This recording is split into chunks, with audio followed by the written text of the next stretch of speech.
En la mañana del día de hoy vamos a estar compartiendo el pacto davídico, el pacto que hizo Dios con el rey David.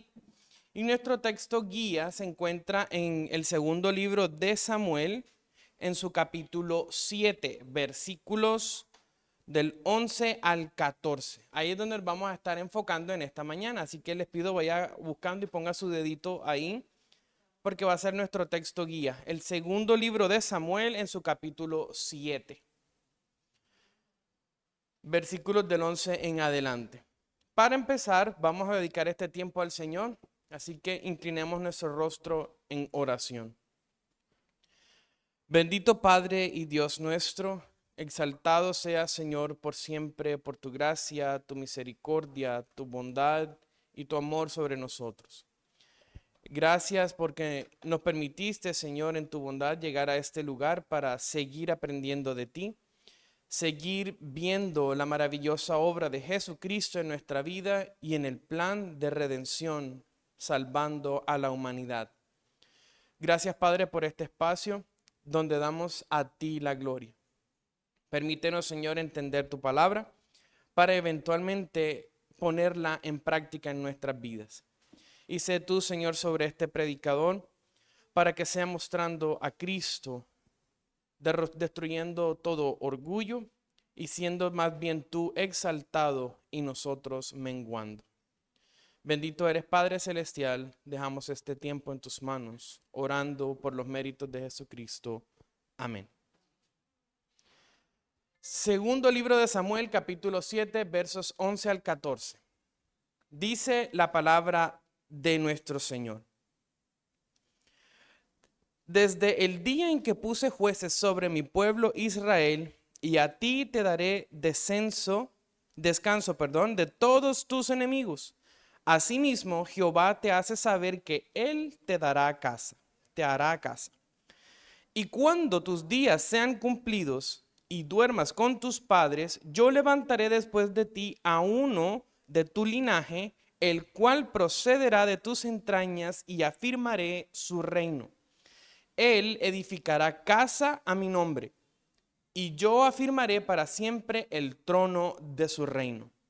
Yo le seré a él padre, y él me será a mí hijo. Y si él hiciese mal, yo le castigaré con vara de hombres y con azotes de hijos de hombres. Pero mi misericordia no se apartará de él, como la aparté de Saúl, al cual quité de delante de ti. Vamos a extenderlo hasta el 15. Esta va a ser la zona principal donde el Señor es Dios Padre, establece este pacto, nuestro Señor establece pacto con David específicamente.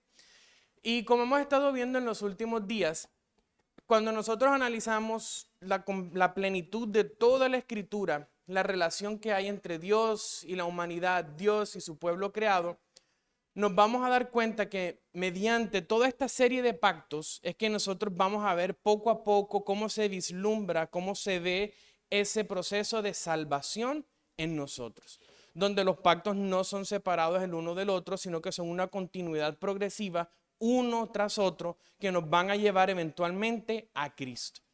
Esa es la intención de todos los pactos, y ellos vendrían a ser en cierta forma la columna vertebral de toda la historia redentora del hombre, puesto que ellos nos muestran y establecen la relación más cercana entre Dios y el hombre a través de una serie de promesas. Promesas que precisamente fueron hechas por Dios exclusivamente en pro de nuestra salvación. Y cada uno, como les estaba diciendo, representa una etapa progresiva, nos muestra ese paso a paso en la autocomunicación de Dios. Él consigo mismo, donde se da a conocer a nosotros los hombres como el creador, como el garante de su promesa, como aquel que es fiel a su palabra, aquel que es nuestro redentor. Cuando nosotros analizamos que incluso desde el Edén nos vamos a dar cuenta de esa plenitud a través de los tiempos. Los pactos nos muestran que la historia, como les dije, no es una secuencia de eventos desconectados, sino que es una línea continua mostrando siempre el propósito en la forma en cómo Dios avanza poco a poco en nuestra salvación, recibiendo su cumplimiento final en la persona de Jesucristo. Nosotros ya vimos en días anteriores que con Adán, cuando estaba en el huerto, Dios estableció ese principio de representación. Adán como nuestra cabeza federal, aquel que estaba como representante de todos los hombres, aquel que estaba en la mejor condición posible, el mejor representante que nosotros podíamos tener sin lugar a dudas. Y se establece ese pacto de obras donde, infortunadamente, o según el plan divino del Señor, Adán cae y empieza a entrar el pecado, donde Dios no abandona su diseño, sino que prometió que de la simiente del hombre vendría entonces a aplastarle la cabeza a la serpiente y así empezaría el protoevangelio, dándonos la promesa de que vendría uno que salvaría a los hombres. Más adelante vimos en el pacto de Noé la preservación del orden de todas las cuestiones creadas. El arco iris quedó como esa señal en el cielo que vendría a convertirse para nosotros en el testimonio visible en cómo Dios preservaría a la humanidad, donde no volvería a acabar con ella con un diluvio. Es Dios mostrando su juicio, pero mostrando también su gracia, donde sostendría a toda la humanidad. Vimos con Abraham también de que Dios estrechó aún más ese trato con la humanidad, diciéndonos que vendría a elegir un hombre que le prometió descendencia, le prometió tierra y le prometió una bendición universal, donde Dios mismo camina entre animales partidos diciendo, voy a cumplir esta promesa y si no la cumplo, que sea yo como estos animales. Dios mismo diciéndonos, esta es mi promesa para ti, Abraham, para ustedes hombres, que no fallaré. De ustedes vendrá uno que salvará. Siglos después en el Sinaí, con Moisés, vemos también que cómo se forma entonces ya ese pueblo elegido y construyéndolo en una sola nación, Dios les da y establece una ley divina. Y en este pacto es Dios quien revela entonces su santidad y la pecaminosidad del hombre, diciendo, ustedes necesitan de mí, mostrando no son capaces de cumplir la ley, por lo tanto soy yo Dios el que los hace perseverar. De ahí, asimismo, Dios nos empieza a mostrar en ese pacto que apuntaba a algo que iba más allá de la ley misma, sino algo superior, alguien que sería capaz no solamente de cumplirla y llevarla a cabo, sino de traer salvación total al mundo. Eso es de una manera muy resumida lo que hemos estado trabajando en estos días. Y ahora con David se introduce una dimensión muy regia del plan redentor, donde ya no se trata solamente de un pueblo o no solamente se trata de una ley, sino que vamos a hablar de un reino, donde se va a hablar de una casa, de un trono y de una descendencia por medio del cual Dios va a manifestar su gobierno eterno. Aquí se empieza a expandir un más, se empieza a hablar un poco más y ya vamos, David, con el pacto con David va a empezar a mostrar de una manera más clave a la persona de Cristo, que vendría a ser nuestro elemento final. Como les dije, nos encontramos en el segundo libro de Samuel, en el capítulo 7, donde el Señor declara a David precisamente que va a ser una casa para él, le va a dar un trono y va a ser todo establecido para siempre. Cuando vemos esta secuencia y cómo va avanzando los pactos poco a poco, uno tras otro, el pacto davídico es entonces una pieza muy crucial, puesto que en todo este entramado de teología bíblica, en el sentido en que ya es el último antes del pacto final, antes del nuevo pacto del Señor. Aquí es donde empiezan a converger todas esas promesas anteriores, todo empieza a caer, todo empieza a hacerse real, todo empieza a adquirir forma, antes de precisamente la persona de Cristo. Lo que comenzó en el jardín del Edén con una familia y un altar, ahora empieza a elevarse en un reino, en un trono y en la persona de Cristo.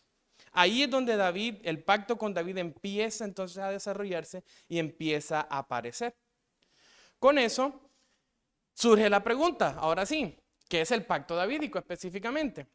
De una manera muy simple, el pacto davídico es la promesa incondicional que Dios hace con David, enfocándose en que un hijo de David sería un descendiente suyo, reinaría por siempre.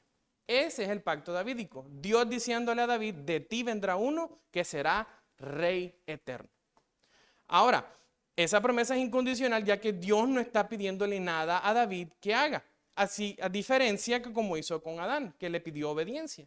En este caso, este pacto y esta promesa es unilateral, viniendo de parte de Dios, simplemente diciendo, David, por mi gracia, de ti saldrá uno que salvará a los hombres. Ese vendría a ser ese pacto.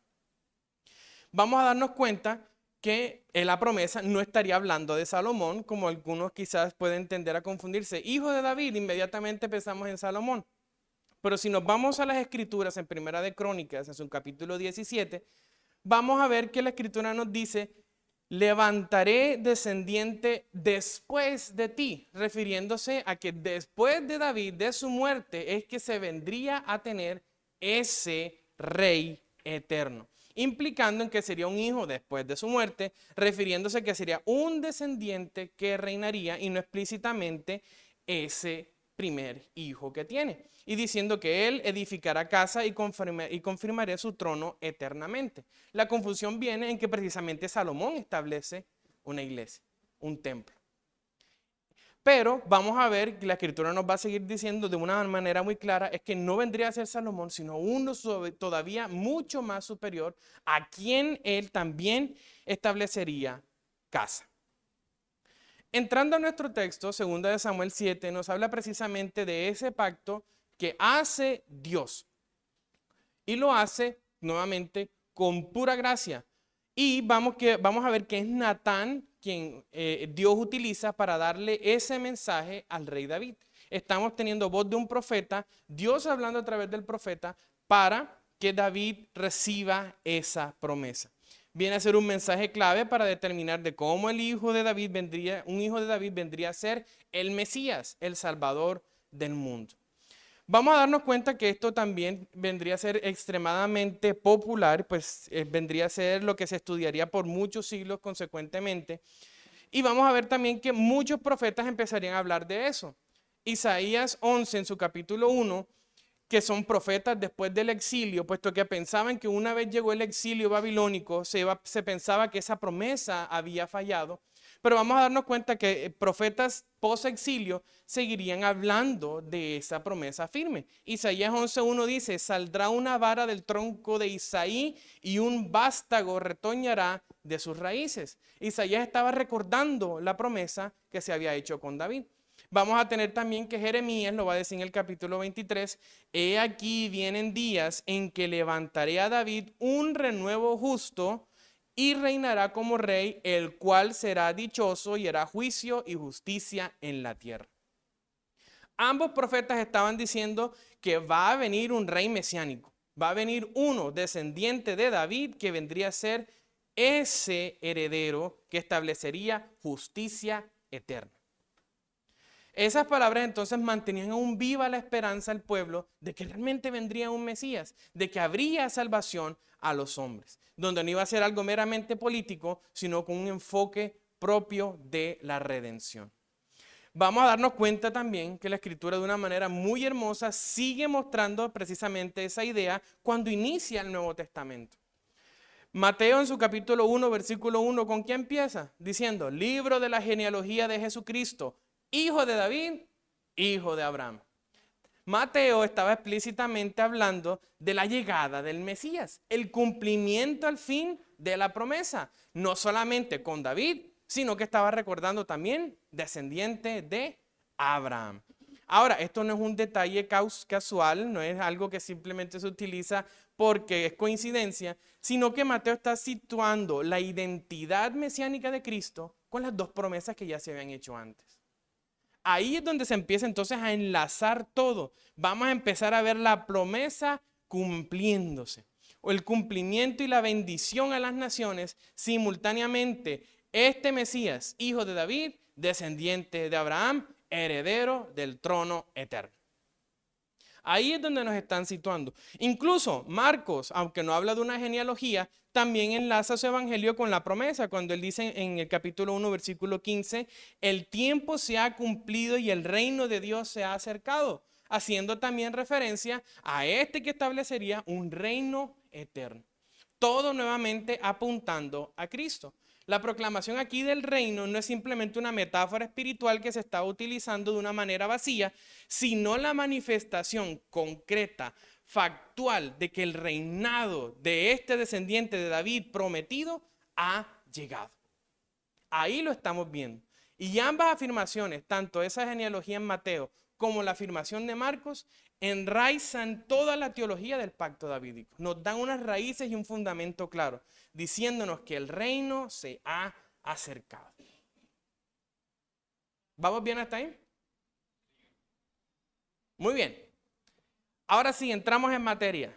Segundo libro de Samuel, 7. Empezamos con el 12.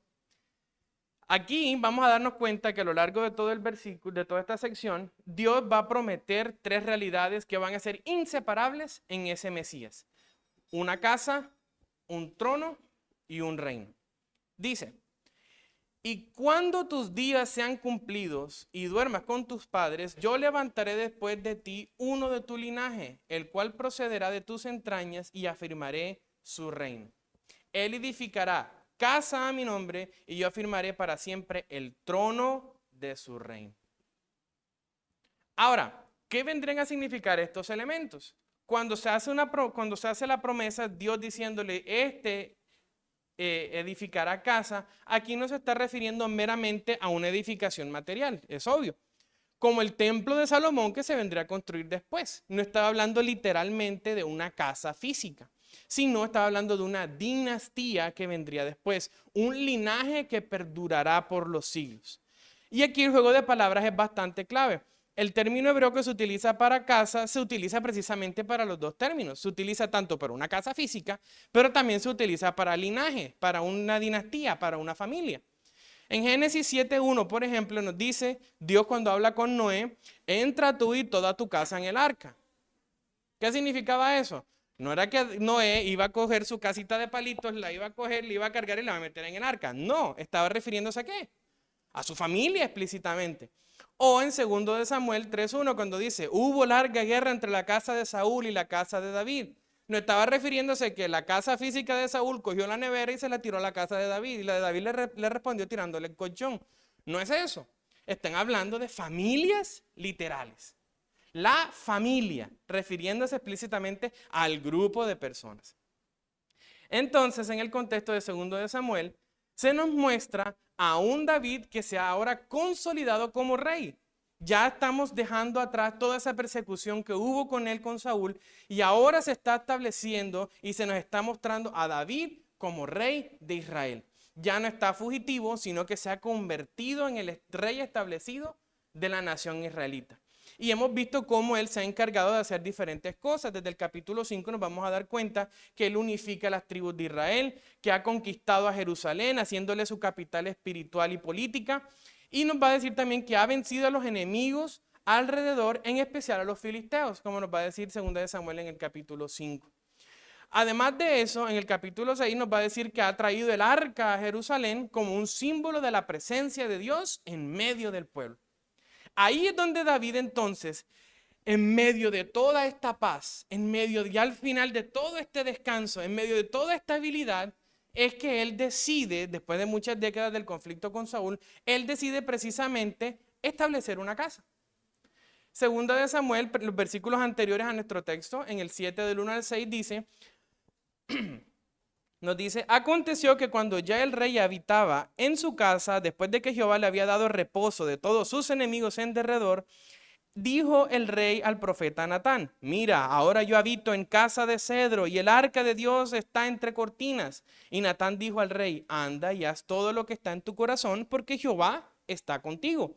Aconteció aquella noche que vino palabra de Jehová a Natán diciendo, ve y di a mi siervo David, así ha dicho Jehová, ¿tú me has de edificar casa en que yo more? Ciertamente no he habitado en casas desde el día en que saqué a los hijos de Israel de Egipto hasta hoy, sino que he andado en tienda y en tabernáculo. Y en el versículo 11 remata diciendo, Jehová te hace saber que Él te hará casa. David estaba contento, estaba agradecido con el Señor por todo este proceso de bendiciones y David es el que dice, voy a hacer casa y voy a honrar al Señor. Pero llega Natán con profecía del Señor y dice, no vas a ser tú el que va a hacer la casa, va a ser Dios el que va a establecer esa casa. Ahí es donde empieza y donde se ve todo cómo el Señor le cambia el cutarro, perdonen la expresión, le cambia toda la situación a David, donde no vas a ser tú el que va a hacer la casa, sino soy yo, Dios, quien va a establecer casa para ti. Y establece precisamente la promesa. Dios le estaba diciendo que yo no necesito morada donde habitar. Yo he vivido de lugar de tienda en tienda desde que salí de Egipto con los israelitas. Yo no necesito casa, pero tú, oh hombre, tú sí necesitas una. Y ahí establece su promesa. No estaba confirmando entonces que su presencia iba a estar en un lugar, sino que Dios habita precisamente con su pueblo, no con ninguna estructura hecha por los hombres. Ese giro, como vemos, ocurre en ese versículo 11 y les dice, no, dinastía perpetua para ti, hombre. No vas a ser tú, sino que voy a ser yo. Ahí entonces es cuando Dios invierte esta imagen, nos muestra ese cambio y vemos entonces la promesa diciéndole, yo edificaré casa. Te voy a dar un linaje, te voy a dar toda una dinastía, te voy a sacar de ti uno que heredará y será el Mesías. Luego también nos dice que se le dará un trono. El trono simboliza una autoridad soberana conferida por Dios. Los egipcios utilizaban el trono para decir que aquel que se sentaba ahí era descendiente de Dios, de sus dioses específicamente. Pero vamos a ver que en el contexto judío, el trono era simplemente la autoridad soberana como representante de Dios. El término proviene de una raíz que significa, de la raíz que significa sentarse, establecerse. Por lo tanto, se designa un asiento de autoridad como rey o como juez. Ahí entonces, en la mentalidad hebrea, el trono no era un mueble físico como tendríamos que algunos pensar normalmente hoy en día, como se utilizan en muchas monarquías en nuestro tiempo, sino que es un símbolo visible del gobierno legítimo y de la soberanía divina que se le confiere al hombre. El trono se utiliza entonces como símbolo para mostrar, este tiene mi autoridad. Entonces, se le va a dar casa y se le va a dar ahora un trono en el cual sentarse como autoridad sobre los hombres. Ahí entonces se nos hace alusión inmediatamente al gran trono de gracia en el cual el Señor está sentado a la diestra del Padre. Luego se nos habla ahora de el reino. Así como la palabra que se utiliza para casa apunta al linaje y el trono no apunta a un asiento, sino al ejercicio de la autoridad y la soberanía, aquí el reino expresa precisamente una esfera, el lugar sobre el cual se va a ejercer esa autoridad. Se está hablando de el lugar en donde la autoridad de aquel que está sentado en el trono ejerce su dominio. En el pacto precisamente el reino entonces se promete un dominio perpetuo que trasciende cualquier frontera política. Y está hablando más bien proyectándonos nuevamente al reinado mesiánico. Ahí es donde vamos. Trasciende el espacio geográfico para hablarnos de un reino que habría de venir. Cuando Dios entonces promete un reino perpetuo, estaba hablando precisamente de la institución real que trasciende generaciones, un lugar eterno en el cual habitarían sus escogidos. Ahí es donde está apuntando. Un reino eterno donde va a estar uno sentado en el trono y ese es el pacto de David. Uno que vendrá de ti, uno que se sentará en un trono y uno que reinará para siempre. Esa es la hermosa promesa con David. De su linaje vendrá uno como autoridad, como soberano, para gobernar y sentarse por sobre todas las naciones. A eso decimos amén, porque ese es nuestro Señor. Ahí, con los pactos anteriores, entonces nosotros estábamos viendo imágenes visibles y quizás un poco más físicas en ese sentido. El pacto con Noé, vemos el arco iris cada vez que cae la lluvia. En Abraham tenemos la circuncisión como el símbolo físico de pertenecer al pueblo. Con Moisés tuvimos la ley, pero ahora con David no hay un objeto físico como tal, porque la casa no se está refiriendo a un templo, porque el trono no se está refiriendo a una silla y porque el reino no se está refiriendo a una ciudad. ¿Están apuntando a dónde? todo está apuntando mucho más por encima de lo que ven nuestros ojos. Entonces, esta imagen que tenemos, tu casa, tu trono, tu reino, serán para siempre, promete el Señor. David y su descendencia, de él saldrá el Mesías. Ahora, la casa davídica entonces sería el emblema de la promesa divina, el gobierno justo, la autoridad establecida por Dios y finalmente el reinado del Mesías. Ahí tendremos esa promesa. Es como si el Señor le estuviera diciendo, mira David, de tu descendencia, allí estará la prueba de que mi palabra permanece, de que yo les prometí un lugar, de que yo les prometí un rey. Recuerden que ellos estaban peleando en la época de los jueces, Señor, danos un rey como los demás. El Señor se siente mal, el profeta inicialmente se siente mal y dice, Señor, ¿cómo es posible que te cambie? Y dice, no, es que no es contigo, es conmigo porque no quieren que yo sea su rey. Ahí es donde viene ese cambio. Pero el Señor dice, aún así les daré un rey y les daré un rey que sea para siempre. Mientras los pactos anteriores entonces sostenían signos naturales, sostenían signos que quizás podrían ser rituales también en naturaleza, el pacto con David se centra en la encarnación. Mira hacia dónde apunta.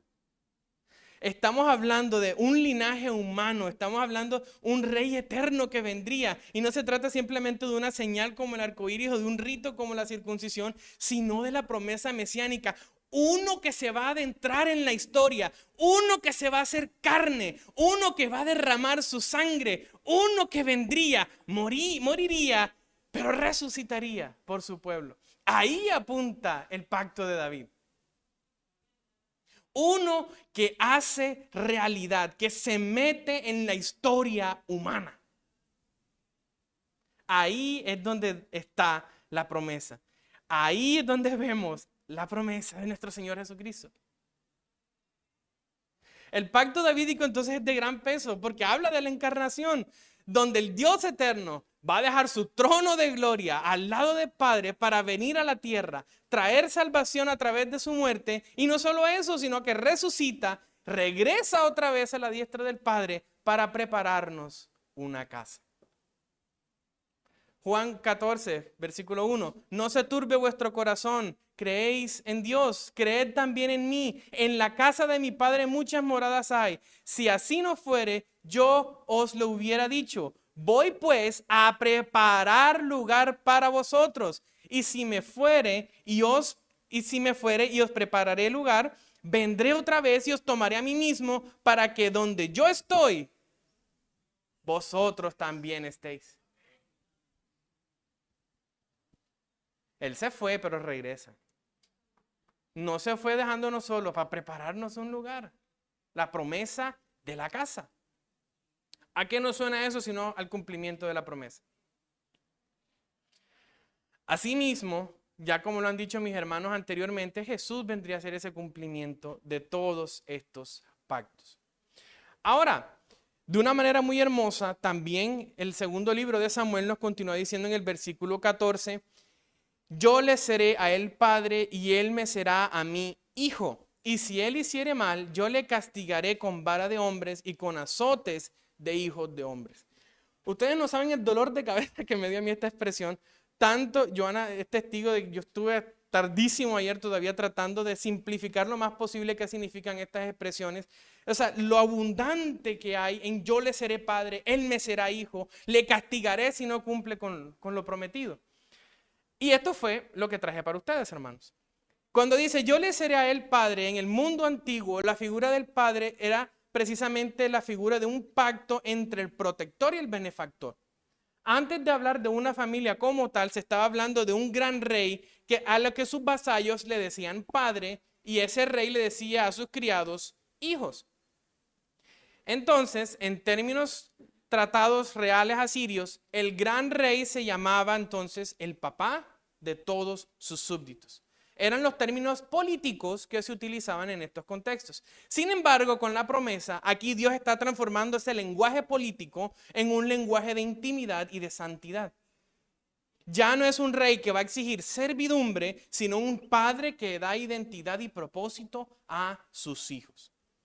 Este mismo Dios es diciéndole que se compromete entonces, le está prometiendo a David, yo le seré a este descendiente tuyo padre porque lo voy a guiar, lo voy a corregir, lo voy a sustentar, va a ser de tu heredad, va a ser hijo tuyo. Ese Dios revelado está mostrando su carácter como padre fiel, padre cercano, padre activo en la historia redentora. Es Dios diciéndole a David, me comprometo, David, que ese que va a venir de ti, yo voy a ser como un padre adoptivo. Eso es lo que está diciendo Dios. Voy a ser su padre adoptivo de ese hijo tuyo para que cumpla la promesa como debe ser. Luego le dice, él me será mi hijo. Ser hijo, culturalmente hablando, no se refería a este que usurpa el lugar de Dios, sino que reina en su representación. Cuando dice Dios, él me será a mí por hijo, implicaba una vocación moral, ya que el hijo debía reflejar la naturaleza de su padre. Con su misma autoridad, con su misma imagen, como su mismo representante. Debía gobernar con justicia, como lo dice 2 de Samuel 8. Debía guardar la ley del Señor, 1 de Reyes 2. Y debía ser instrumento de bendición para las naciones, en el Salmo 72. Ser hijo de un rey o de un Dios implicaba heredar su trono, pero también su misión. Era su vocación. Ahora, como les dije, las expresiones le seré y me será están hablando precisamente de una relación adoptiva. Dios dice, el heredero que vas a tener tú, ese descendiente tuyo, ese hijo tuyo, lo voy a adoptar como si fuese mi propio hijo, está diciendo Dios. Ese heredero tuyo lo tendré como si fuese mi propio hijo para que cumpla la promesa. Te estoy diciendo esto yo a ti, David, hasta el punto que si desobedece, habrá castigo. Lo hermoso que es en que Jesús no llega a ser hijo por pacto, sino que es el hijo del Padre. En donde, a diferencia de los reyes davídicos, él no necesita corrección porque su obediencia es perfecta. Miren lo hermoso de eso. Cómo el Señor está garantizando su promesa, donde está diciendo, tu heredero voy a ser su padre adoptivo. Y resulta que ¿qué? Que es hijo del mismo Dios. Garantiza y sella su promesa.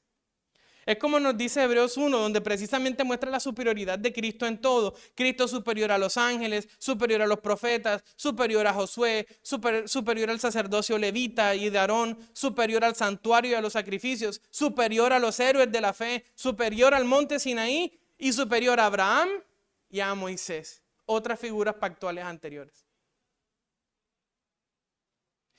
Esta es la promesa de salvación, hermanos, que Dios, para cumplir su palabra, adoptaría como suyo al heredero de David, le sería por padre y él como hijo. Y la promesa iba a ser tan fiel que no solamente lo adoptó, sino que era en realidad su propio hijo, para cumplir su promesa. Nunca hubo necesidad de disciplina porque fue obediente hasta la muerte y muerte de cruz. Y nosotros dudamos de nuestra salvación a veces. Cuando el mismo Señor da garantía del cumplimiento de su promesa.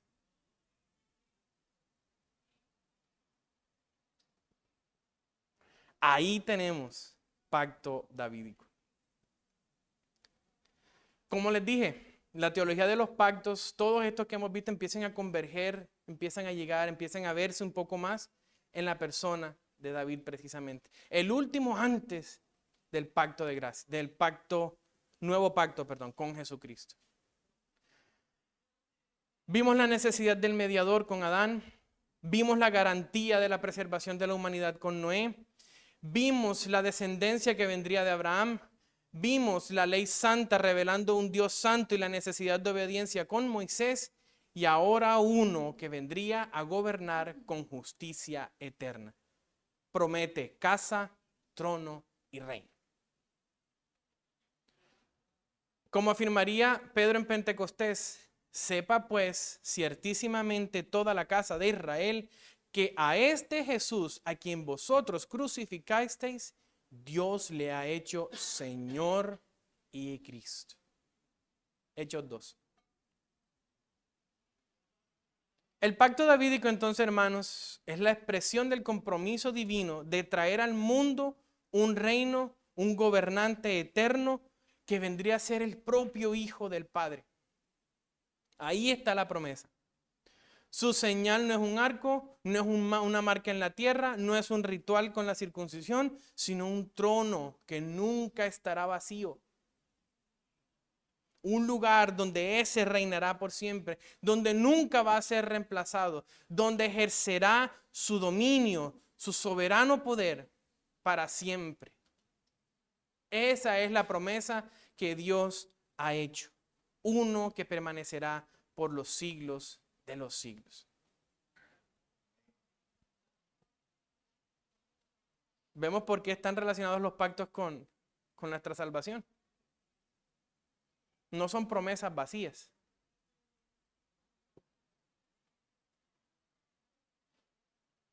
No es simplemente Dios haber dicho, no, ya no caerá otro diluvio. Mira, aquí está el arco iris.